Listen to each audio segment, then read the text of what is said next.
This is the light right now, and I'm gonna go over, try to change the mode. Okay.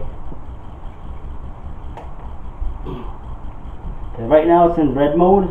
Switching over to green. This is green, I'm sorry, yeah, this is green. Then this here is blue, purple, and light purple, I guess, white, red again.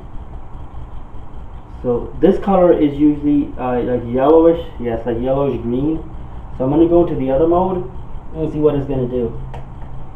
Okay, in this mode, it's just doing all the chases, but at a slow speed of all the colors that the light has. So here I'm going to go to the next mode, and now it's in strobe mode.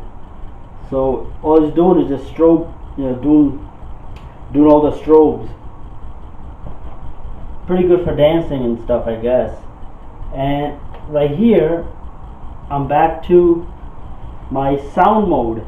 So what the light is capable of doing, if you were to play at a DJ party with these lights on and you got a speaker right next to these lights will actually listen to the music and will start turning on and off just the way they are. So here's an example. I'm going to clap.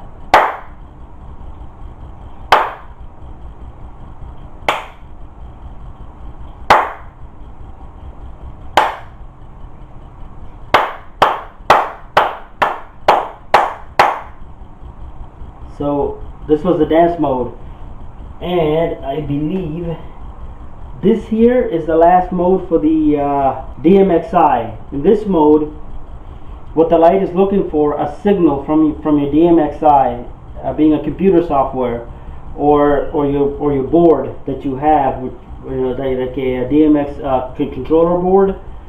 So you could again pass the board to the light and just use the faders to go up and down and change the colors in the manual mode. Okay, but if you have a computer base, so you can program everything in there and let the software control the lights. So this is pretty much it for this light. Push buttons to program. So I guess I'm not familiar with these lights yet until I read up on the manual to see how far what I can do with them. But I have 4 of these. So this is only one light I gave you an example of. So the other 4 are in the other box. Okay, this is a 3-pin plug. You can see that. Okay, this has 3 pins in it. So it's just like a XLR plug. So this has a resistor inside. So what it does is that, let's say so far I only have 4 lights, right? So on my 4th light, I'm gonna put this, so that's gonna break the circuit at the last light. So whatever happens at the last light is not gonna be fed back to the next light. It's just gonna stop right there. So it's gonna tell your DMX controller and your program that you only have 4 lights. Okay. So this basically cancels out the function, the output mode. Okay. So in other words, you can't chain the lights together.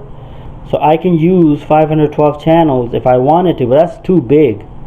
So this is only for my band, and I just got like 4 lights right now. So I'm waiting on my moving heads. So what those lights will do, they'll move the lights accordingly to whichever directions I want them to be, using the DMX programmer again. We can pretty much do whatever we want. Make these lights do all kinds of crazy shows. The reason why I got into this DMX light is because these lights are fully controlled through a MIDI device too as well. So if you're a keyboard player and you want to change the light scene from red to blue or to yellow or whatever color, you could program that on your keyboard. And let's say the first note of your keyboard is usually a middle C. So if you hit middle C, and that middle C is programmed to a certain MIDI program, it's going to go right to that, and it's going to trigger the light under that color. So I mean, it's kind of hard to explain, But yeah, it makes sense. I mean, so yeah, these lights are pretty much controlled with the MIDI software. So I'm just waiting for my DMX buddy to come in. So for my next videos, which are coming up very soon. So this is my first one for unboxing, and thanks a lot.